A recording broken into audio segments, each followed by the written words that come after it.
Bonjour, 10 minutes pour vous parler de la vitamine D.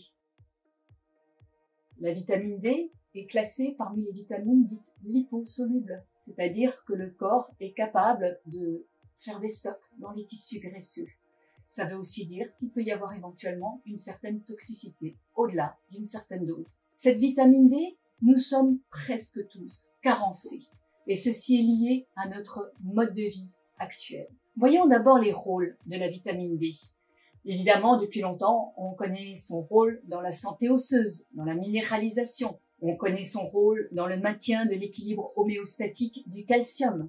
Et plus récemment, on a découvert son rôle à différents niveaux, car il y a des récepteurs à vitamine D dans tout l'organisme. Et effectivement, un taux faible de vitamine D a été corrélé à de nombreuses pathologies, que ce soit des maladies métaboliques, telles que le diabète de type 2, des maladies cardiovasculaires, les maladies auto-immunes, les maladies neurodégénératives, la dépression, voire même les cancers. Cette vitamine D a également un rôle au niveau de notre système immunitaire. Elle agit à la fois au niveau du système immunitaire inné, en stimulant les macrophages, notre première ligne de défense, et également au niveau du système immunitaire acquis, où elle va avoir un rôle au niveau des lymphocytes, tant B que T, et elle va également limiter les excès de cascade inflammatoire.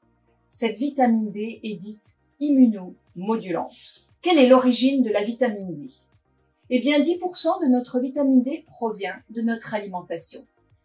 C'est en général de la vitamine D3, que l'on appelle le cholécalciférol, que l'on va trouver dans des aliments, notamment, tout le monde connaît le foie de morue, mais également donc dans les poissons gras, dans le jaune d'œuf, dans certains produits laitiers, certains fromages, le beurre, etc. Dans le lichen boréal aussi, on trouve cette vitamine sous forme D3. Et puis, on trouve aussi de l'ergocalciférol, qui est de la vitamine D2, que l'on va trouver dans des champignons, notamment le shiitake, qu'on va trouver très faible quantité dans l'avocat, dans des céréales complètes, dans du cacao, dans certaines algues, certaines huiles végétales, mais ce sont de très petites quantités et surtout, cette vitamine D2 est moins biodisponible et moins stable que la forme D3. Et puis 90% de notre vitamine D provient de la synthèse au niveau cutané d'un dérivé du cholestérol sous l'effet des UVB. Et là, nous obtenons une prévitamine D qui elle-même sera transformée en vitamine D3, qui sera distribuée par la circulation sanguine jusqu'au foie, où il va subir une autre transformation pour devenir du calcidiol, qui est la forme D3 inactive. C'est cette forme-là que l'on va retrouver dans une prise de sang et qui va donc évaluer nos réserves de façon relativement fiable, nos réserves en vitamine D3. De là, la vitamine D3 va être dispatchée dans des tissus divers et une petite quantité va arriver jusqu'au niveau des reins, où là, elle va encore une fois subir des transformations pour devenir du calcitriol et c'est là la véritable forme hormonale. On dit que c'est une hormone stéroïde active. Donc, est-ce qu'il suffit de s'exposer au soleil pour avoir suffisamment de vitamine D? Et ce n'est pas si simple que ça, il y a des conditions. Il y a tout d'abord des conditions externes.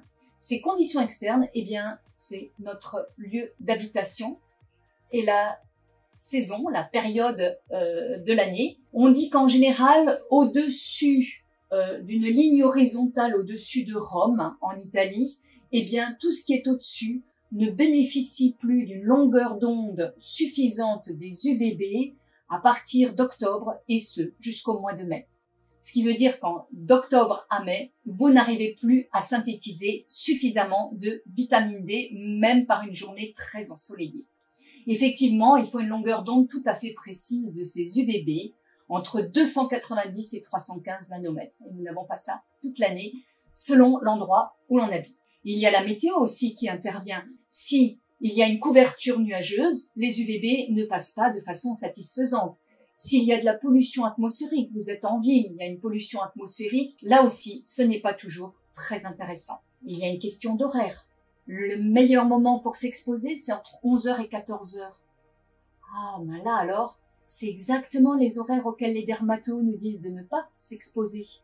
Et puis, il y a encore la quantité de surface de peau qui est exposée. On dit qu'au minimum, il faut 40% de surface de peau exposée. Vous représentez un petit peu ce que ça donne? C'est un short et un t-shirt. 40% de surface de peau exposée. Vous enlevez le haut, vous arrivez à 70% de surface de peau exposée. Donc, il faut ne pas juste mettre, comme je le disais, les mimines au soleil, ça ne suffit pas. Et puis, bien sûr, intervient également le fait d'utiliser de la crème solaire qui va bloquer l'action de ces UVB. Il y a des conditions internes qui nous sont propres. La première, c'est notre phototype. Nous n'avons pas tous la même couleur de peau. Plus la peau est claire, plus vite elle va réagir aux UVB et synthétiser cette vitamine D. On dit en général qu'une peau blanche a besoin d'environ une quinzaine de minutes d'exposition jusqu'à ce que la peau chauffe un petit peu, rougisse un petit peu au soleil. Par contre, ce temps est beaucoup plus long, plus la peau est foncée. Évidemment, puisqu'il faut synthétiser cette vitamine D3 à partir d'un dérivé du cholestérol, ça veut dire aussi qu'il faut du cholestérol. Donc attention au taux de cholestérol trop faible. Attention à une trop grande consommation de produits laitiers. Parce que si vous consommez énormément de produits laitiers, vous apportez beaucoup de calcium.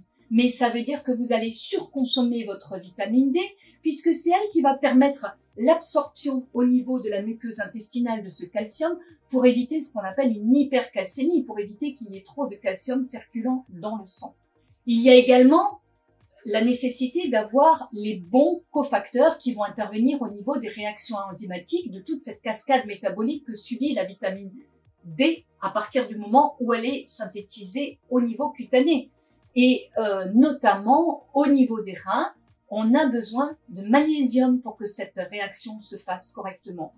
Et nous savons bien que malheureusement, le magnésium fait partie des carences très fréquentes dans la population française. Également, le zinc est important pour le bon fonctionnement des récepteurs à la vitamine D. Là aussi, de nombreuses personnes peuvent être en carence de zinc.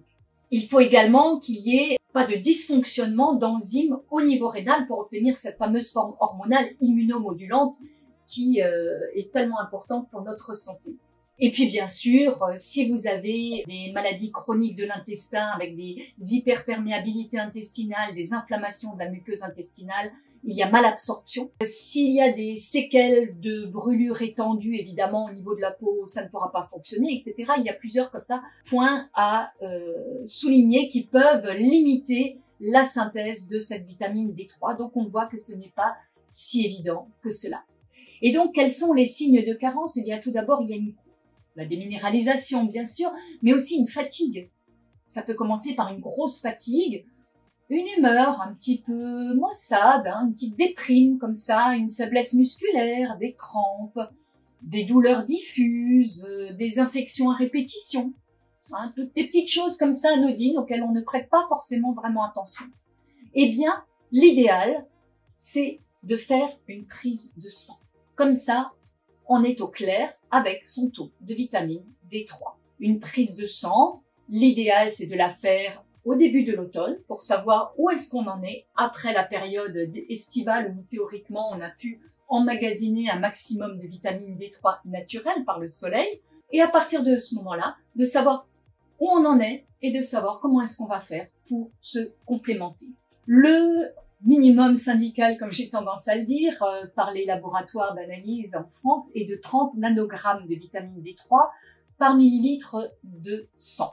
En naturopathie, on considère qu'il est idéal d'avoir un taux compris entre 50 et 80 nanogrammes par millilitre. La toxicité est là à partir de 150 nanogrammes, mais rassurez-vous, il faut vraiment y aller pour arriver jusque-là. C'est très rare. Alors, comment est-ce qu'on va faire? On va se complémenter en hiver, puisque nous n'avons pas ni la bonne latitude, ni la possibilité de se mettre suffisamment au soleil. Et là, il y a deux techniques.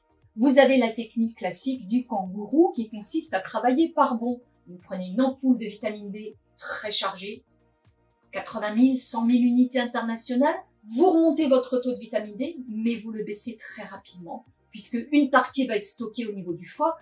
Le foie ne peut pas stocker des quantités énormes. Donc à un moment donné, le reste va être éliminé dans les urines. Et puis on repart à zéro et on recommence. Et on fait comme ça des bonds de kangourou. Et puis il y a la technique que nous apprécions en naturopathie, que nous conseillons, qui est la technique de la fourmi laborieuse, comme dans la fable de La Fontaine. Eh bien, la fourmi, elle va prendre ses petites gouttes de vitamine D tous les jours, au quotidien, un certain nombre d'unités internationales en fonction de son taux de départ et du taux que l'on souhaite atteindre. On a un certain nombre d'unités internationales qui vont être conseillées par le thérapeute et que l'on va prendre tous les jours, en fonction aussi également du poids de la personne. Ça se calcule très facilement, votre thérapeute pourra vous conseiller à ce niveau-là. Sinon, le docteur Ménard conseille au pif, entre guillemets, de prendre entre 2000 et 4000 unités internationales quotidiennes en disant qu'à ce niveau-là, en principe, il n'y a aucun risque de toxicité. Voilà, vous savez tout ou presque sur la vitamine D. L'homme est né et a vécu pendant des millions d'années au soleil. Le changement des conditions de vie font qu'actuellement, il n'y a plus assez d'exposition au soleil, que l'utilisation d'un complément alimentaire est bienvenue pour nous maintenir un taux suffisant, satisfaisant de vitamine D3 pour notre santé, mais ce n'est pas la même chose que la vitamine D3 que nous fabriquons au soleil, car il y a aussi la question de l'énergie vibratoire du soleil. Mais ça, c'est une autre histoire.